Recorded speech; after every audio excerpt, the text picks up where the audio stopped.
something that's really working for you guys is affiliates. Can you tell me a little bit about that? Sure. Yeah. I mean, so what's interesting about our space is there's in the birth of daily fantasy sports have been all these other sites that provide the information that a lot of experienced and maybe not so experienced players can learn about how you play daily fantasy sports.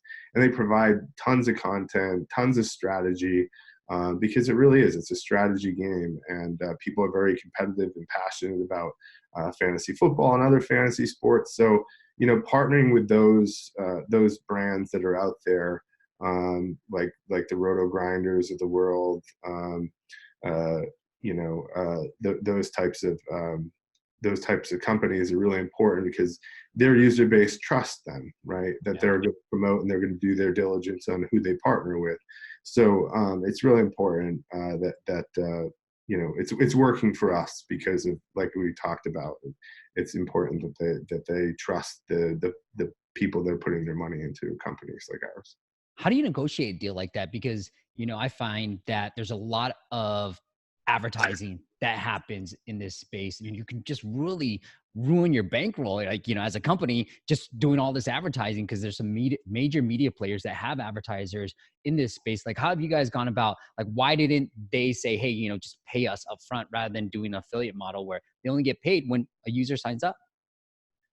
That's a good question. I think the important thing is that the affiliates you're working with, and you try and have your best guess on what audience that they have.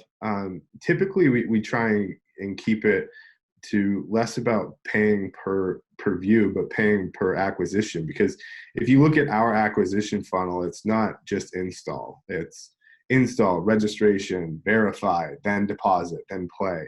So it's really important that we focus on setting up these types of deals where it's acquisition based, and it's kind of upfront when they actually convert to set up those deals.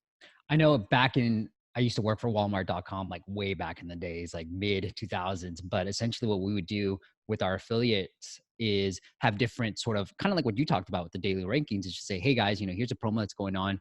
And then have say, here are our top affiliates and here's how you're ranking. So you can earn a bonus. Are you guys sort of having different tiers for, deposit and pay or play, or just a sign up? Is there different tiers? Or are you just like, no, we want people to play and we're going to pay you well when they play, but that's like the main thing that we want to focus on?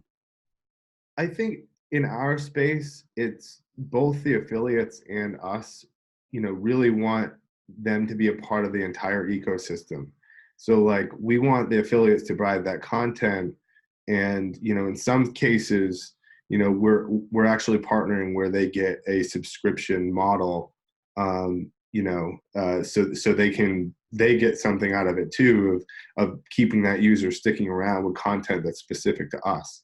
So it really depends, because some affiliates have a different way they want to look at it. They want to get their upfront cost, and we want to make sure that it's a good deal for both of us, and because ultimately what you want to do is have a long-term partnership with these people. So and that's how we try and make sure our relationships are solid, and we think about the long term, not necessarily the short term.